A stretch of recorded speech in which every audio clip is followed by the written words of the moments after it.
The deep space listening post called Aster 7 sat alone in the black. It was small, quiet, and patient. It listened to the galaxy the way a person listens to the sea, waiting for a sound that means something. Most days, the waves of static passed, by without meaning. But on this day, Sam heard a voice. Sam was a communications officer. He liked schedules, warm tea, and checking antenna angles. He wore a faded gray sweater and kept his headset clean. He lived on Aster 7 with 6 other people, and every day felt the same. He did not expect anything new. That is why he paused when the static changed shape. It was like a breath between words. He leaned closer to the console and adjusted the filter. At first, the sound was thin and broken. Then it became clear, like a radio from another room moving closer to the door. SS, Valiant, Distress, Coordinates, Perseus Rift. Sam sat up straight. He played it back again. The name was there. Valiant. He knew that name the way every spacer knew it. The ISS Valiant had left 20 years ago on a simple patrol. It never came back. Search teams had found nothing, not even fragments, not even oil, not even a scraped signal on a lonely rock. The Valiant became a story that people told to pass the time in metal hallways. Sam checked the timestamp on the signal. It was fresh, not some old echo. He pulled up the source map. His heart knocked softly in his chest. The call came from beyond the Perseus Rift. No human ship had gone beyond the rift and returned. That region made navigators feel strange when they looked at it in charts, like a bruise in space. Sam hit the station alert and sent the data packet to Fleet Command. His hands moved fast, but his voice stayed calm as he called the station chief. The chief arrived with sleepy eyes and careful steps, then stood very still when he heard the recording. After the second play, the chief's face became focused and clear. Orders flowed. Aster 7 forwarded the signal to every relay and redundancy route they had. Far away, in a busy command room on Earth's lunar base, people gathered under bright lights and big screens. The words, ISS Valiant, hung like a bell in the air. An admiral pressed his lips together and said, "We answer." He did not speak loudly. He did not need to. The ISS Endeavour, a fast response ship with a brave record and a careful captain, received the mission. The captain's name was Lena. She was steady, with quiet eyes that noticed small things. She listened to the Aster 7 packets and then looked at her bridge crew. "We are going to the rift," she said. "We are going to find out if a ship can vanish and still speak." The Endeavour's crew began their work. The navigator, Omar, studied a star map that looked like a sheet of glass filled with tiny white seeds. The science chief, May, checked the long-range sensors. The engineer, Rafi, ran tests on the drives and spoke softly to the engines the way a person speaks to a tired friend. The medic, Noor, prepared quarantine procedures and gentle words. Each person had a role, and each role mattered. As the Endeavour left the lunar dock, Earth fell behind like a blue and white marble wrapped in a soft scarf. The ship had polished lines and patient thrusters. It made no quick moves. It did not need to show off. It only needed to arrive. The trip to the outer markers felt like standing on a quiet station platform while a distant train approached. The crew moved with calm hands and clear eyes. Lena kept the bridge relaxed. She told a story about her first day in space, how she had pressed her nose to a tiny window and tried to count the stars. It made the crew smile and breathe easier. When the Endeavour reached the edge of the Perseus Rift, the windows did not show a black wall or a bright light. They showed normal space that felt a little wrong, the way a familiar room feels if a picture frame on the wall is tilted. The rift was more feeling than object. It made the screens show tiny flickers at the edges. It made the air taste faintly like cold metal. The signal was close now. Omar set a slow approach. Bearing locked, he said. On the main screen, a shape appeared. At first, it was just a darker black inside the black. Then the shape grew lines. The crew saw a hull. They saw a bow. They saw a name. Valiant. No one cheered. No one gasped. A soft murmur moved across the bridge like wind through leaves. May leaned forward and whispered, "It's really her." Her voice sounded like a ribbon pulled tight. The Valiant drifted with a strange grace. It looked whole. It looked asleep. Its hull plates were familiar, but also not. There were patches that did not match known alloys. Some seams looked grown instead of welded, like a tree grafted onto a machine. Faint markings along the midline were not in any database. They looked like curves drawn by a patient hand. "Life signs?" Lena asked. "Scanning," May said. The screen filled with gentle moving lines. Yes, a handful. Low activity, but stable." She paused. "Captain, I also have a personal tag. Identified as Valiant's captain, Elias Ward." "Age. Check," Lena said. May blinked at the number and checked again. "He should be 65 now. This profile reads 45. That cannot be right." "Record it," Lena said. "We do not assume. We observe." She opened a channel. The Endeavor's hailing tone was simple and clean. "ISS Valiant, this is the ISS Endeavor. We receive your distress call. We are here to assist. Please respond." At first, only silence. Then a soft humming tone came back.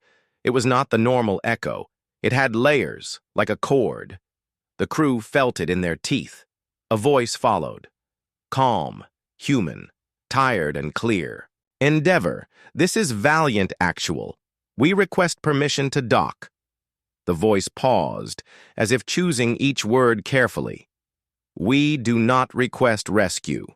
Noor glanced at Lena, then at the speakers. "They do not want rescue?" Lena kept her voice steady.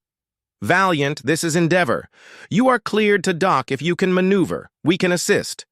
"Negative assist," the voice said. "Please maintain distance of 5 kilometers. We will adjust." The Valiant moved with slow precision. Small jets along its side flickered. The motion did not match standard patterns. It was smoother, like the ship thought through space instead of pushed against it. It approached the Endeavor's port and aligned perfectly without a tiny slip. Raffi watched readouts and mumbled, "That is not by the book, but it is beautiful." A soft thud rang through the hull as the magnetic clamp engaged. There was no clang or jerk. It felt like two stones touching at the bottom of a clear pond. Noor and May stood by in the receiving bay with masks, scanners, and gentle eyes. Lena arrived in a simple gray suit with a small patch showing her name.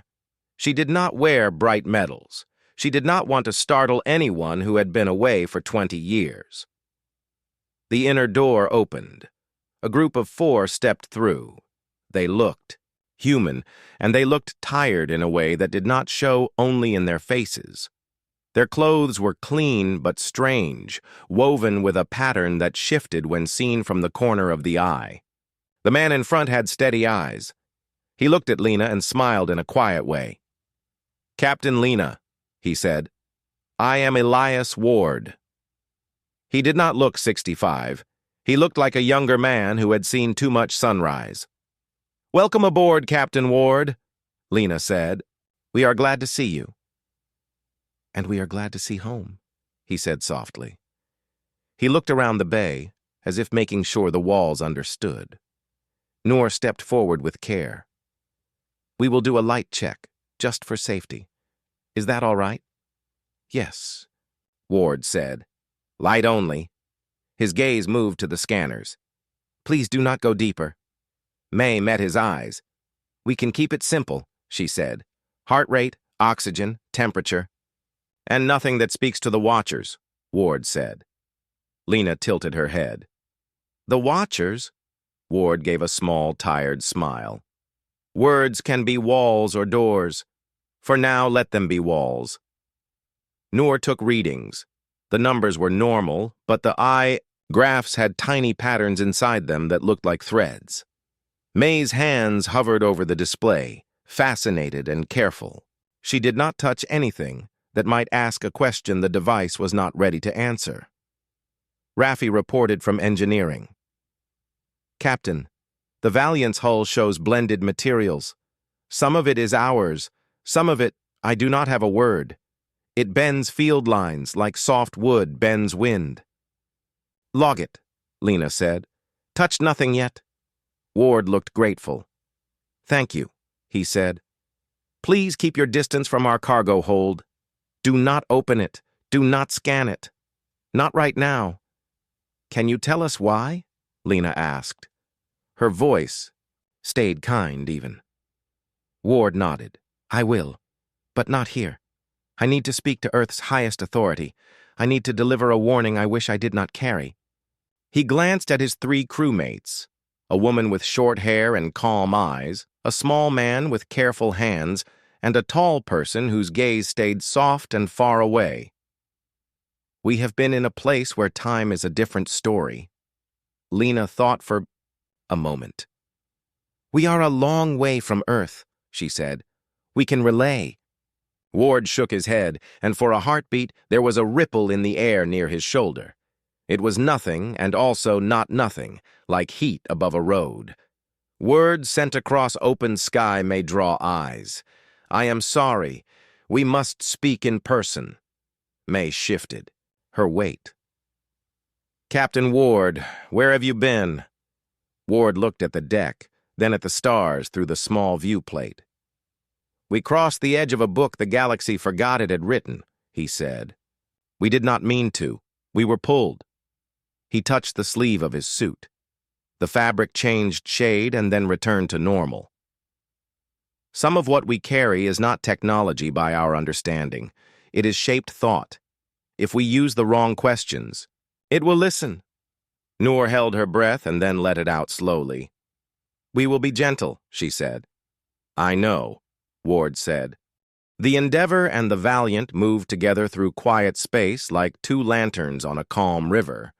The tow line glowed faintly, and the stars ahead formed a soft path. On the Endeavor's bridge, the crew kept voices low and hands steady.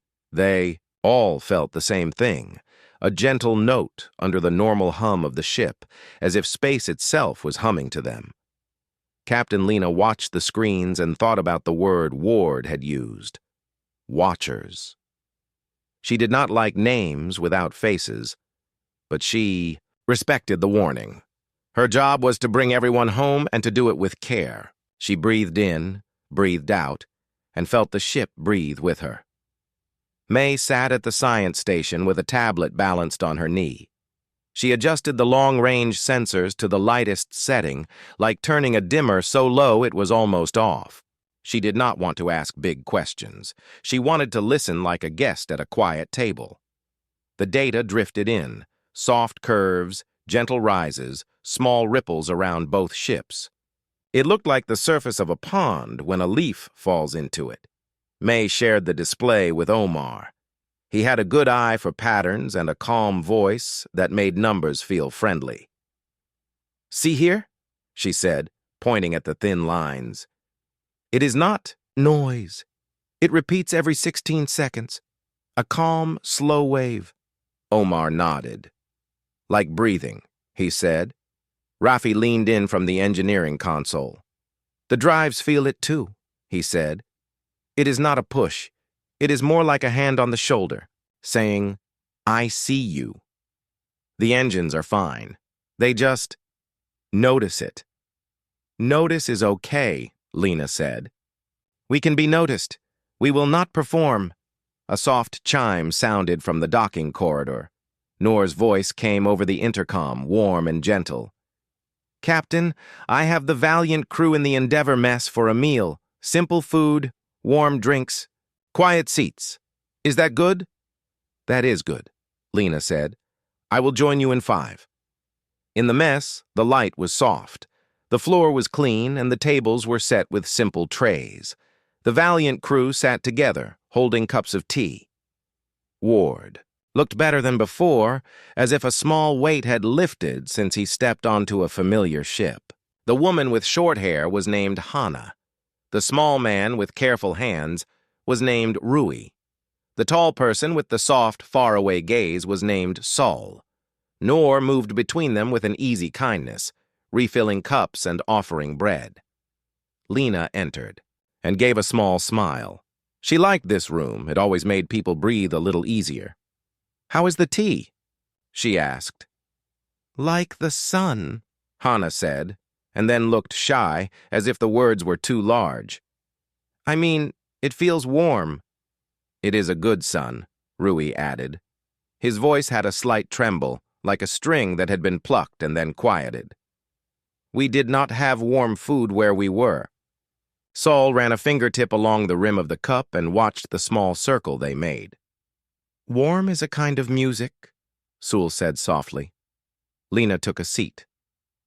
"We will go slow," she said. "If a question feels wrong, we will put it back on the shelf and try another one later. For now, I will ask small things. Where did you sleep? Where did you walk? Did the place have corners? Did it have doors?" Ward's eyes softened. "Small things are good," he said. "We slept in our ship mostly. We kept our own shape by staying inside the lines we knew. When we stepped outside, there were paths. But they were not on the floor. They were made of attention. If we looked at one path, it was there. If we looked away, it was gone. Like choosing a lane in fog," Hana said. "You pick your lane by choosing what you care about." "Corners?" Lena asked. "None," Rui said. "Everything curved and also did not. It is hard to say. You could not bump your elbow in that place. You could only drift and then be somewhere." "Doors?" Sul repeated the word quietly, as if tasting it. "No locks. But there were places where the note changed. If the note became quiet, we waited. If the note became bright, we walked." "The note," Lena said. "May senses a slow wave. The crew feels a hum. Is this the same note?" "The smallest version of it," Ward said. "The note has many layers. This one is like the first page of a book. The place we visited has whole shelves of that book." Raffi, who had joined them but kept his sleeves rolled up out of habit, leaned forward. "And the things in your cargo hold?" he asked gently. "Are they pages too?" Ward looked at his hands. "They are more like bookmarks," he said. "They hold a spot open. If you pull them too hard, the page tears. If you place them with care, they help you return to the right line." "We will not pull," Lena said. A small tone sounded from May's console on the wall. She excused herself, checked it, and returned with the calm speed of someone who had learned to move without making a ripple. "Captain," she said softly, "there is a change in the starfield ahead. It is not a ship. It is like a lens. It bends the light but does not block it." Ward set down his cup. "We should slow," he said. "Not stop, just slow." "Understood," Lena said. She tapped her wrist comm. "Omar, reduce to half. Gentle curve to port by 3 degrees. No. Sudden moves. 1/2 and 3, Omar answered. His voice stayed soft, but Lena could hear the care inside it. The Endeavor eased its speed. The tow line hummed in a different way, a little lower. On the bridge, the main screen showed the stars as always, but now there was a faint stretch in one corner, like light seen through warm air. May watched the screen as if it were a sleeping child. "It is not a wall," she said. "It is a question." Lena spoke to the whole ship. "All hands, we are passing a calm bend in space. Stay steady, no extra scans. Let it be." The bend flowed over them like a soft wave. For a moment, the floor felt a little lighter, but no one stumbled. For a moment, the mess lights seemed to breathe, but they did not flicker. For a moment, Lena's heart felt a small tug, like a memory about to arrive. Then the feeling passed and everything became normal again. No alarms, no rush, just a new piece of the sky saying hello. After the wave, Ward looked relieved. "Thank you," he said. "That could have been louder if we moved too fast. You did well." "Slow is a skill," Lena said. "We are practicing." The hours that followed were gentle. People returned to their posts. Noor walked the corridor like a host at a long table, checking on both crews. She carried a basket with fruit and soft bread and left it where people could see it. On the bridge, Omar hummed an old tune that did not have words. May wrote a quiet note in the science log. "The hum is present. It does not misbehave. It only asks us to be kind." Later, Lena invited Ward to the observation deck. It was a small room with a wide window and 2 chairs that folded out of the wall. They sat without speaking for a while, watching the Star River. "On the other side," Ward said at last, "we learned a way to look without grabbing. It is strange to say it, but it works. Would you like to try a simple version?" "I like simple versions," Lena said. "Close your eyes," Ward said. "Think of the ship as a person you care about. Do not list its parts. Just hold the feeling of it. Hold it like you hold a hand when you walk down a quiet street." Lena did as he asked. She let the engines and the hull and the crew and the air become one feeling. Warm, steady, patient. "I have it," she said. "Now bring that feeling to the front of your mind and then set it down, like placing a cup on a table. Do not push. Do not pull. Just set it down. Then open your eyes." She opened her eyes. The stars looked the same, but something inside her felt aligned, like a picture frame that had been gently straightened. She smiled, surprised by the small, kind change. "Thank you," she said. "It is a good practice." "It kept us safe," Ward said. "It told the watchers we understood how to be in a room." A soft call came from the comm. "Captain," May said, "we have a visitor on the outside. Not a ship. Shape. It is small, the size of a hand. It holds position near the Valiant's hull. It does not touch. It just looks." "I will view from the bridge," Lena said. She and Ward walked with calm steps. On the screen, the shape appeared as a faint curve of light, like a ring seen from the side. It had no edges. It had no shadow. It was simply a highlight in the dark. Rafi whispered, "That is beautiful." "It is a scout," Ward said gently. "It will follow for a while. If we do nothing loud, it will stay quiet." "Does it think?" May asked. "It notices," Ward said. "And noticing is a kind of thinking." The shape kept pace. It did not cause noise in the sensors. It did not drain power. It simply stayed, a polite guest who did not sit or speak, but made it clear that eyes were open. Noor joined them and watched too. "I will make extra tea," she said, half to herself. "For no reason at all, I will make extra tea." The day cycle turned. The crew rested in shifts. In the small hours, when the ship lights were low and the corridors felt like long, soft tunnels. Lena walked alone and listened to the hum.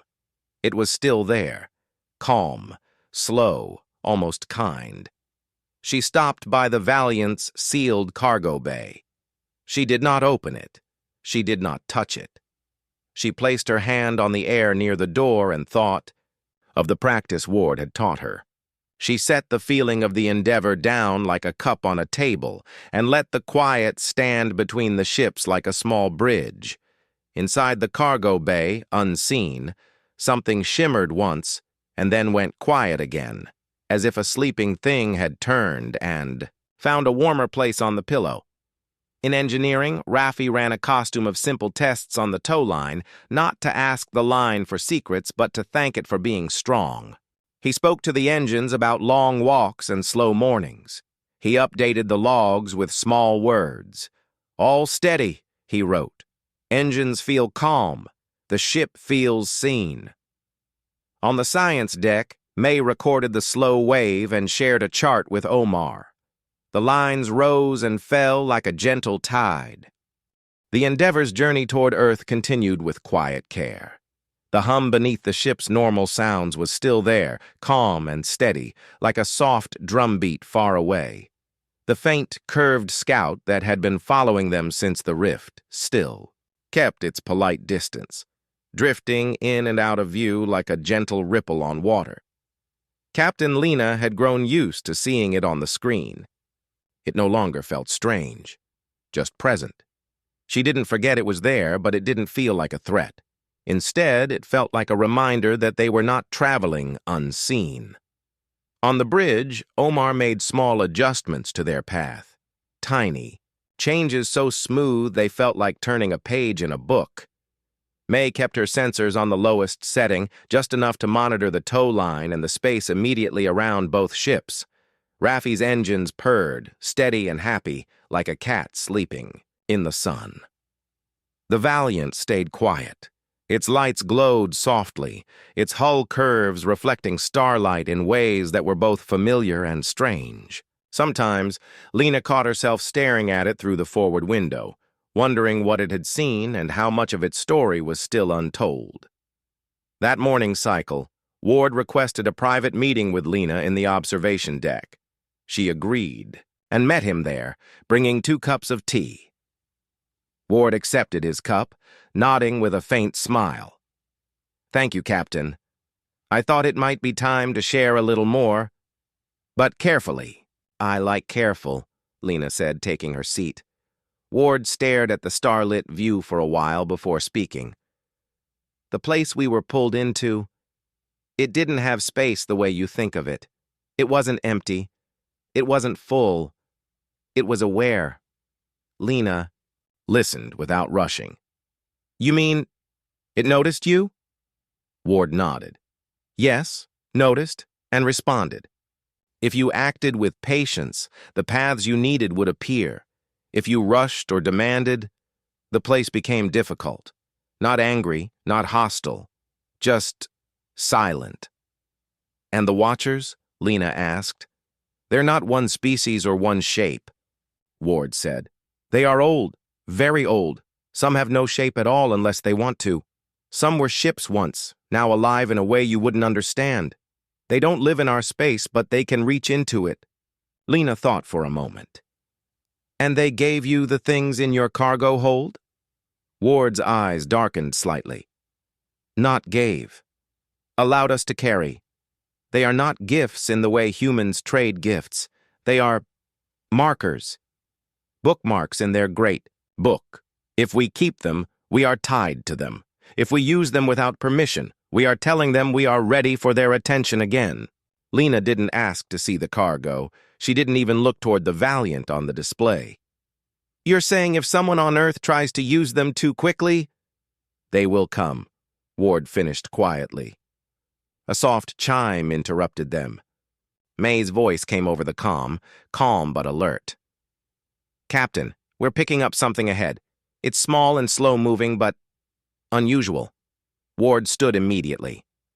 "Is it glowing faintly? Moving in a curve? Not a straight line?"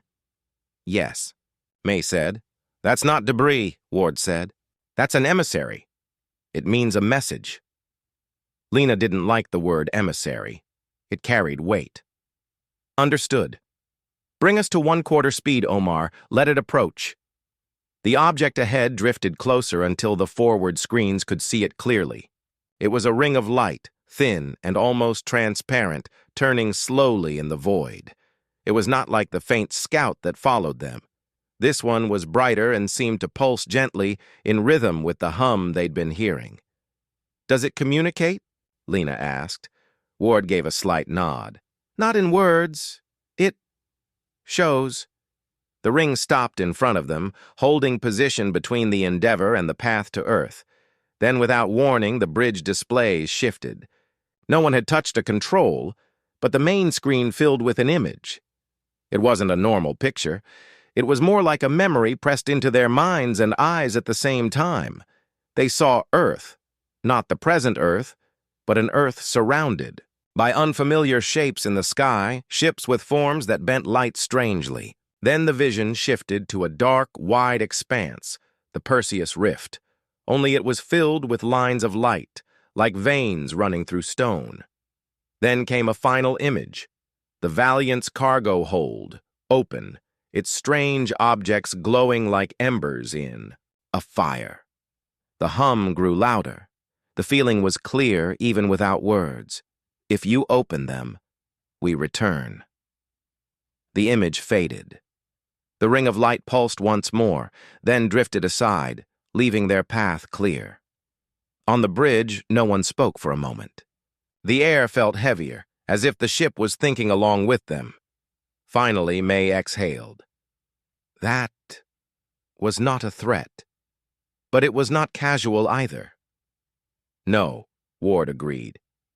It was the Watchers reminding us they see the path we are on. Lena nodded slowly.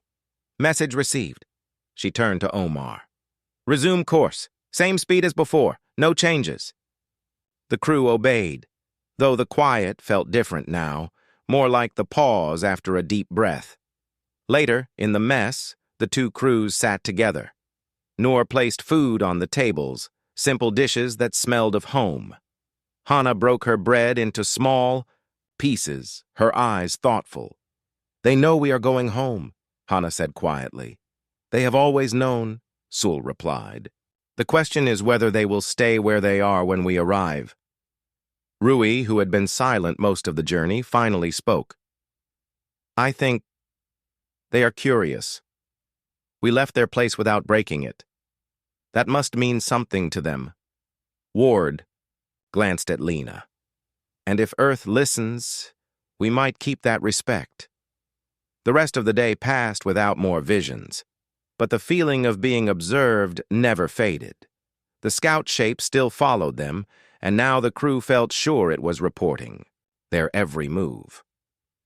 In engineering, Rafi adjusted the drives for a longer, smoother pull on the tow line.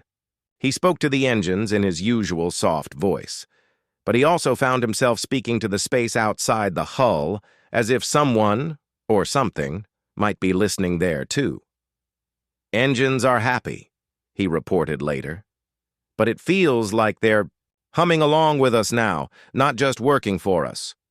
As the cycle neared its end, Lena gathered her senior officers and Ward's crew in the small conference space.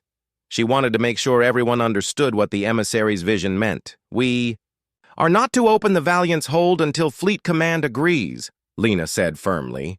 And even then, we push for caution. No tests without the right preparation. They won't listen, May said softly. On Earth, they will want to see what the tech can do. They will want to use it. Ward's eyes were calm but heavy. Then they will call the Watchers back, and I do not think Earth is ready to see them close. The room fell silent again, the kind of silence that felt like a held breath. Finally, Lena said, We will deliver you and your ship. We will deliver your warning. After that, the choice is not ours, but we will do what we can to guide it. Ward gave her a small nod, as if that was all he could hope for. The next 2 days of travel were steady. The hum stayed constant, the scout kept its distance, and the path to Earth felt calm. The crew began to relax slightly, though they never forgot the vision. But then, halfway through the 3rd day, the scout changed its behavior. Instead of staying behind or to the side, it moved ahead of them. Omar watched it closely. It's leading us now, he said. To what? Lena asked. They found out an hour later. The scout slowed in front of them, and as they approached, a small debris field came into view, shards of metal, some twisted beyond recognition, but mixed in. Among them were pieces clearly of alien origin, shapes that didn't match human engineering. May scanned from a distance. Some of this metal matches the unknown alloy on the Valiant's hull. Ward's expression darkened. That means the Watchers have been here before, and not all their meetings go well. The scout circled the debris once, then returned. to its usual position off their port side. The message, though unspoken, was clear. Remember this. They continued on, but the mood aboard the Endeavor grew heavier. The vision had shown them what might happen if they rushed. The debris showed them what had happened to others. That night, Lena stood alone on the observation deck. She placed the feeling of her ship down on the table in her mind again, like Ward had taught her, but this time she also added the Valiant, the Scout, and the quiet space between them. She held that whole picture for a long time, steady and still. Somewhere beyond human sight, she felt certain something had noticed, and for now it was choosing to let them pass. The blue and white curve of Earth finally appeared on the Endeavor's main screen. It began as a soft glow far ahead, then grew into a round, living world. Even from this distance, the oceans seemed to breathe. The clouds drifted like slow dancers, and the continents lay in their familiar shapes. For many on the crew, it was the first time seeing home after months away. For the Valiant's crew, it had been 20 years, yet for them, no time had passed at all. Ward stood quietly on the bridge, watching the planet grow larger. His eyes showed no smile, but there was a soft light in them, the kind you see when someone recognizes an old friend. The Scout, their silent escort since the Perseus Rift, drifted one last time alongside the Endeavor's hull. It curved around the tow line, making a faint shimmer, and then slowed. Without a sound or signal, it simply faded into the black. "They won't follow us into orbit," Ward said. Lena glanced at him. "Because they trust us?"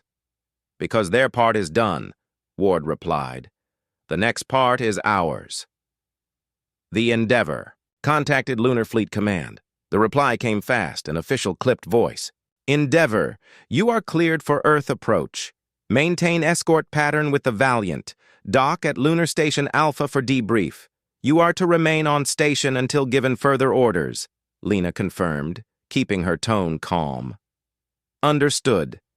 We will proceed as instructed." The final hours to Lunar Station Alpha passed in careful silence. Omar guided them along the approved route, adjusting speed with the patience of someone steering a fragile treasure. May kept watch on the Valiant's hull, ready to report even the smallest change. Noor prepared quarantine bays in case Fleet Command insisted on holding the Valiant crew separately.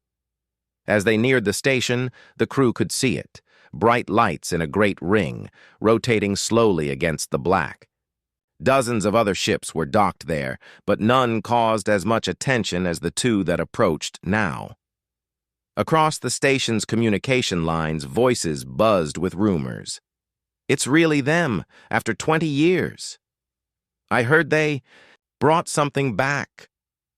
They say it's alien tech, not just scraps." Inside the Endeavor, Ward's crew exchanged quiet glances. Rui fidgeted with his sleeves. Hana watched the window. Sol closed their eyes and breathed slowly, as if trying to steady an invisible balance. Docking was smooth. The great clamps of the station locked gently onto both ships. Magnetic corridors extended, linking the Valiant and the Endeavor to the station's airlocks. Then came the order Lena had expected. "Captain Lena, Captain Ward, and all primary officers report to Fleet Command Room 1. Bring all navigation records. Cargo will be secured under Fleet Authority." Ward stiffened. "Secured is a dangerous word," he murmured. "They won't touch it yet," Lena said quietly. "Not while I'm still in the room," Noor whispered. "And when you leave the room?" Lena didn't answer. The debrief room Fleet Command Room 1 was a long oval chamber with a wide table in the center. Screens lined the walls displaying star charts and ship schematics. At the far end sat Admiral Reeve, a man known for his calm voice and sharp decisions. Around him were senior scientists, military officers, and political observers, some in crisp uniforms, others in civilian suits. As Lena and Ward entered, every eye in the room followed them. The quiet carried weight. Admiral Reeve gestured. "Welcome. Home captains, please sit. We have much to discuss." The debrief began with formal reports. The distress signal, the meeting beyond the rift, the steady return. Omar and May shared navigation logs, each moment of the journey marked with precision. Rafi explained the condition of the tow line and the Valiant's unusual hull alloys. When it came time for Ward to speak, the room leaned forward. He told them carefully about the place beyond the rift, about the Watchers, about the hum, about the meaning of the bookmarks in the cargo hold. "And your message to Earth?" Admiral Reeve asked. Ward's voice stayed steady. "Do not use them without understanding them. Do not wake the Watchers again before you are ready. Their patience is not endless." A senior scientist, Dr. Hallen, leaned forward. "Captain Ward, with respect, humanity cannot ignore such an opportunity. This technology could leap us centuries ahead. Energy without fuel, gravity manipulation small enough to fit in a hand. Do you realize what that means?" Ward met his gaze. "Yes. I also know what it means when the ones who made it arrive to see it in use before we've learned their rules. They are not cruel, but they will act." A political advisor at the table spoke sharply. "We cannot let fear dictate policy. If these Watchers want to intimidate us, perhaps it is time we show them humanity will not be told what it can and cannot do." Lena broke her silence. "With respect, this is not about fear. It's about respect. The Watchers are older and more advanced than anything we've faced. If we rush, we risk more than just ships. We risk our place in the galaxy." The room split along invisible lines. Some nodded at Lena's caution. Others shook their heads, eyes bright with the idea of power and discovery. Admiral Reeve listened without interruption, his hands folded. When the voices quieted, he spoke. "The cargo will be transferred to a secure research facility on Earth. Captain Ward, you and your crew will remain under observation. Captain Lena, you and your crew are released from active duty until further notice. But you will remain available for consultation." Ward's jaw tightened. "Secure or not, if you open that hold without understanding, you will regret it." Reeves' tone did not change. "That decision is no longer yours, Captain." After the meeting, when they left the debrief, Ward's steps were heavy. Lena walked beside him. "They will open it," he said quietly. "Sooner than they should." "I know," Lena replied. "But we have time, maybe a little, to prepare for what happens next." In the station corridors, the crews of both ships passed technicians, security teams, and curious station staff. Whispers followed them, but no one stopped them. The Valiant's crew was led to private quarters under watch. The Endeavor's crew was given a few days of rest. That evening, Lena visited the observation ring of the station. Through the great windows, Earth hung below, peaceful and bright. But her thoughts were on the cargo, sealed for now, but not for long. May joined her, carrying a small data chip. "I made copies of our low-level readings of the hum," she said quietly. "It's not much, but it might help if they trigger something." Lena accepted it. "Good thinking. Keep another copy somewhere safe." "Do you think they'll believe us when it starts?" May asked. Lena didn't answer right away. "Belief will come too late. It always does." The first test 2 days later, word spread through the station. Not officially, but in quiet conversations between engineers and tech crews. The cargo from the Valiant had been moved to a secure Earth facility. Rumor said that scientists had already begun preliminary tests on one of the smaller devices. Rafi brought the news to Lena's quarters. "They activated something, just a small pulse. No harm, they say, but there was a power fluctuation across 3 city grids on Earth right after. No one is linking it officially." Lena closed her eyes briefly. "It's starting." That night, Ward managed to send a short message to Lena through a station aide who trusted him. The words were few. "They are waking up." Lena read it twice. The Watchers had been distant so far, content to observe, but if Earth kept pushing, that distance would shrink. A quiet visit. The next morning, May called Lena urgently to the science deck. When Lena arrived, May had the station's external sensors on the screen. At first, Lena saw nothing unusual. Then May enhanced the image. Far beyond the station, almost invisible, a faint curve of light moved slowly. "It's back," May whispered. The scout. It had returned, not to follow them, but to watch Earth, from afar. Lena stared at it for a long time. "It's not here for us anymore," she said. "It's here for them." May nodded. "And if the Watchers sent one scout, they might send more." The first test had been quiet, almost hidden from the public. Only a few engineers, scientists, and high-ranking officials even knew it had happened. But for those who had been near the device, the memory lingered, not as a sound or sight, but as a strange, deep feeling in the chest. 3 days after the cargo's arrival on Earth, the official statement from the government called it routine analysis of recovered ship materials. There was no mention of alien origin, no mention of the Watchers, no mention of risk. From her quarters on Lunar Station Alpha, Captain Lena read the announcement on her datapad and set it down without a word. May, sitting nearby, watched her. "They're keeping it quiet," May said. Lena nodded slowly. "They think they can control the story. Maybe they can, for now. But you can't control who hears the hum." May's eyes flickered toward the observation window. "You mean the Watchers?" "Yes," Lena said simply. The facility far below, on Earth, the secure research center, lay deep under a mountain range. Inside, white corridors led to a central chamber where the smallest of the Valiant's recovered objects sat on a platform. It looked simple, a smooth oval plate no larger than a hand, but even without power cables it floated a fraction of a millimeter above the stand. Dr. Hallen, the lead scientist, paced slowly around it. "Today, we test energy output," he told his team. "Low level, controlled." The room was filled with quiet beeps and the soft hum of monitoring equipment. As one technician adjusted a control panel, the oval plate shimmered faintly, almost like sunlight on water. "Power reading stable," another said. "No fluctuations." Hallen stepped closer. "Increase output by 2%. The shimmer deepened.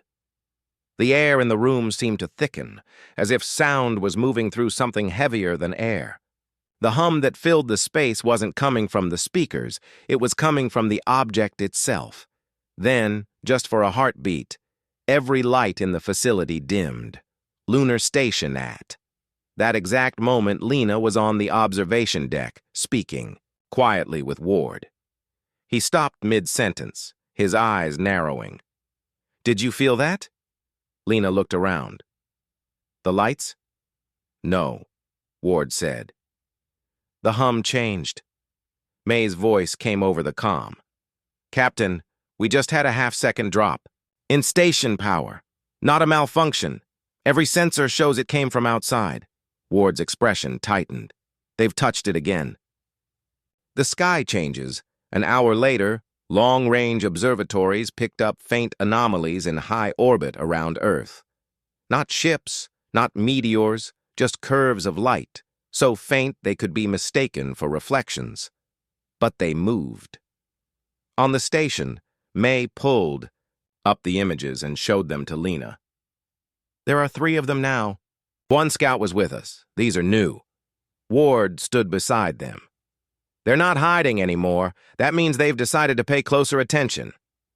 Earth's response back in the secure facility, Dr. Hallen and his team were too focused on readings to notice the changes in orbit. The oval plate's surface now showed faint lines like veins in stone. They pulsed with soft light, perfectly in time with the hum in the room. "It's as if it's syncing with something outside," one scientist noted. "Good," Hallen said. That means it's communicating. Or listening, another murmured. Lena's. Warning that evening, Lena contacted Admiral Reeve. She kept her voice calm but firm. "Sir, I need you to halt all testing until further notice. The Watchers are responding. I've seen the images myself." Reeve's tone was controlled. "Captain, I appreciate your caution, but there's no confirmed threat. Our scientists have handled alien materials before." "Not like this," Lena said. "This isn't scrap. It's alive in a way we don't understand. You open it, it notices. You push, it steps closer." Reeve's voice cooled. "That decision is above your authority, Captain. We will continue as planned." The channel closed. Ward, who had been listening, said quietly, "Then the choice is made. The only question left is how patient the Watchers will be." The signal. The next day, the facility attempted a higher-level test. They increased the plate's output by 5%. Every monitoring device lit up with data, energy readings far beyond expectations. But something else happened. A low, harmonic sound filled the entire mountain, traveling through solid rock and steel. It wasn't loud, but it was felt everywhere, through walls, through floors, in the bones. On the station, Ward woke from sleep with his eyes wide open. "They're speaking," May checked sensors. "We're getting, not a signal exactly, but something, like a wave pattern. It's coming from Earth." "No," Ward said. "It's coming to Earth." The arrival 2 hours later, the curves of light in Earth's orbit thickened, becoming more visible even to ground-based telescopes. Civilian astronomers began to notice. Images leaked online, blurry, grainy, but unmistakable.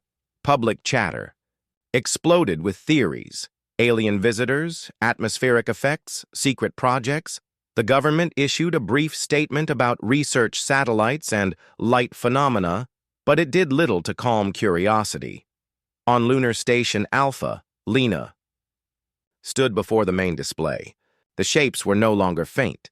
They were forming a loose ring high above Earth. Ward watched with a calm face, but his hands were tight at his sides. "That's not an attack formation. It's a boundary, a warning line?" May asked. "Yes," Ward said. "They're saying, 'We're here, and we're watching closely now.'" Inside the facility, Dr. Hallen stared at the latest readings with a kind of awe. "Do you see this? Energy output has doubled without us increasing input." A technician hesitated. "Sir, this is beyond our safety parameters." "Safety is relative," Hallen said, eyes still fixed on the glowing plate. "We are standing on the edge of something historic." Then, without warning, every screen in the room went black. The hum stopped. The lights flickered once, and in the silent dark, a thin ring of light appeared above the plate, floating, rotating slowly. The team froze. The ring pulsed once, twice, 3 times. Then it vanished, and the hum returned, deeper than before. Lena understands May rushed into Lena's quarters with a data pad. The hum's frequency just shifted, exactly in time with the orbital shapes increasing in brightness. Ward was already there. "They've made their move. That ring the scientists saw. It's the Watchers telling them they've crossed into the next stage." "What's the next stage?" Lena asked. "Closer watching," Ward said, "and tests of their own. The public feels it over the next 24 hours strange." Reports spread across Earth. People in different cities claimed to have heard or felt a low vibration, like standing near a great engine. Some said they dreamed of endless corridors curving in impossible ways. Others swore they saw faint light lines in the sky at night. The government denied any connection to the research project, but the public didn't believe them. On the station, Noor listened to a news feed and said, "They're letting everyone feel it now, not just scientists. Everyone." Ward nodded. "The Watchers don't hide when they want a message heard." The quiet before. For 3 days, nothing escalated. The Watchers stayed in orbit, the hum stayed steady, and the plate in the facility remained on its stand. But the feeling in the air, on Earth and on the station, was like the heavy stillness before a storm. Lena knew it wouldn't last. She met with her crew in a private room. If the Watchers decide Earth has gone too far, they won't start with destruction. They'll start by removing options, communications, navigation, power. They will make us quiet before they speak to us. And if we listen? May asked. Then, maybe they'll wait, Lena said. The trigger. The trigger came on the 4th day. Hallen's team decided to activate 2 devices at once, a small plate and a larger cube-shaped object. The moment they powered both, the cube emitted a sharp pulse of light that passed straight through the facility's walls without leaving damage. In orbit, every Watcher shape pulsed in perfect sync with that light. On the station, alarms chimed, not from danger, but from the sheer volume of new signals flooding their sensors. Ward stared at the display. That's it? They've been called. The change. The Watchers' shapes in orbit began to shift, folding and unfolding in slow, deliberate patterns. They weren't moving toward Earth yet, but the message was clear to anyone watching. They were no longer just observers. Lena felt it like a weight in the air. We're out of time, Ward looked at her.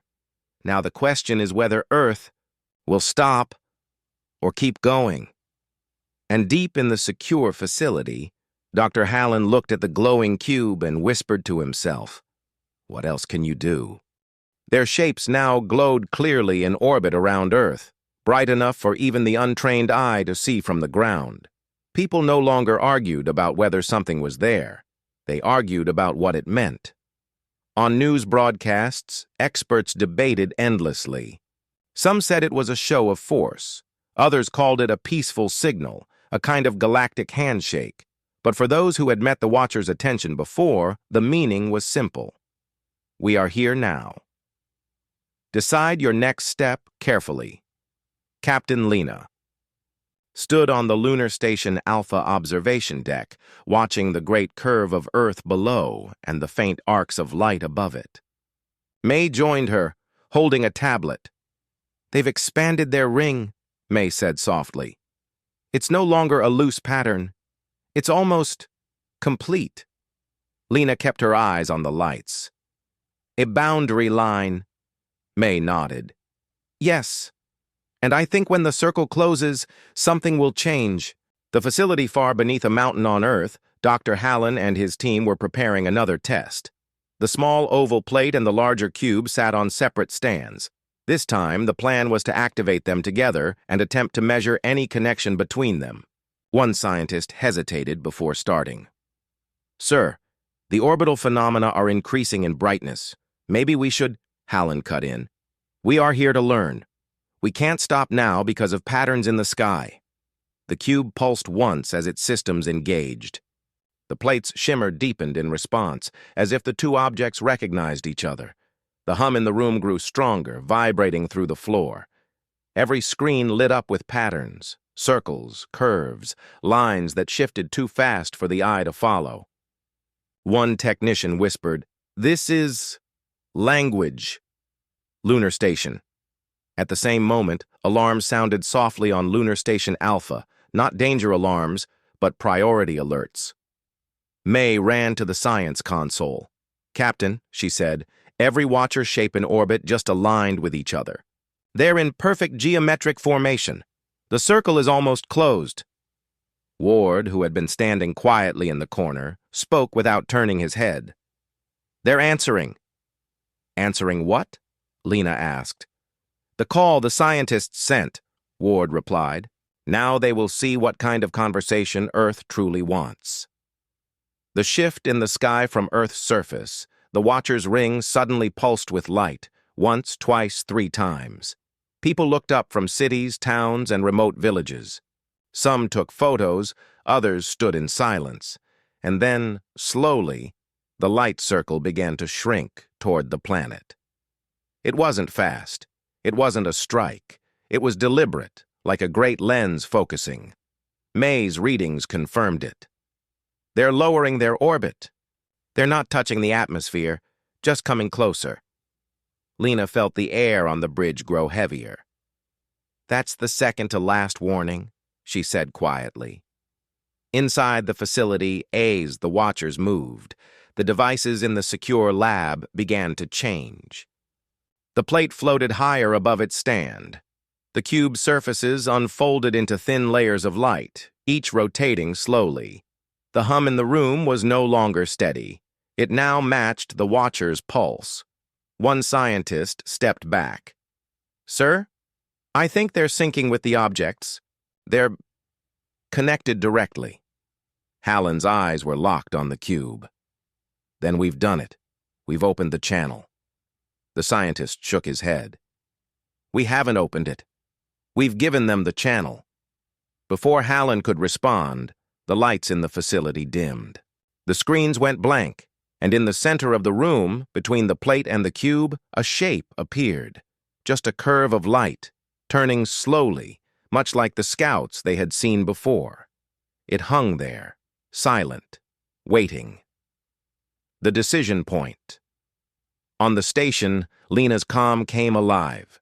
Admiral Reeves' voice was clipped but urgent. "Captain, the Watchers are lowering orbit. We need your assessment." "My assessment?" Lena said, keeping her tone even.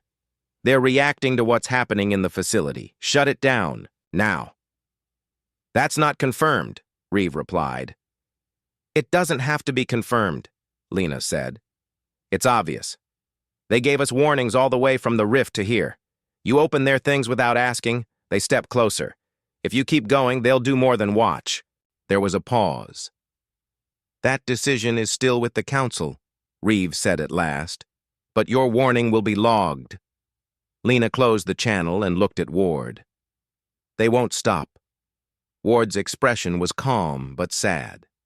"No, they won't." The Watchers speak in the facility. The curve of light between the two devices pulsed 3 times. The hum shifted to a deeper tone, almost like a drum. Every Watcher in orbit pulsed in perfect sync. On the station, May's eyes widened as she saw the readings. "Captain, they're broadcasting now. Not to us, to the whole planet." "What's the message?" Lena asked. May shook her head slowly. "It's not words. It's a choice. 2 paths shown at once. One is bright, open, slow.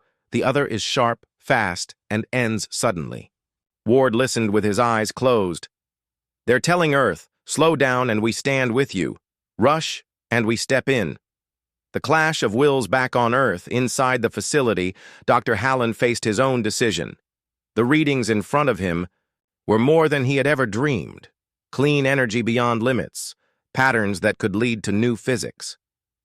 "Sir," one of his scientists said urgently, "if you push them now, they may shut us out entirely." Hallen stared at the cube. "Or they may show us everything." His hand hovered over the control to increase output. At that exact moment, the hum dropped to silence. The light curve in the room expanded, filling the space with a gentle glow. Every piece of metal in the room vibrated once, then went still. The Watchers were waiting for his answer. The final warning on Lunar Station Alpha, Lena turned to her crew. "We can't make them stop, but we can prepare for what happens if they don't." She ordered Omar to download all navigation data from the journey back from the rift. May began transmitting low-level recordings of the Watchers' hum to safe, encrypted storage. Raffi prepped the Endeavor's engines for rapid departure, not because they planned to run, but because readiness was survival. Ward stood beside Lena. "If they choose the fast path, there's no going back. The Watchers will close the door. The choice is made. In the facility, Hallen made his decision. He pushed the output higher. The cube's layers of light spun faster. The plate's shimmer became blinding. The hum surged until it filled every corner of the mountain.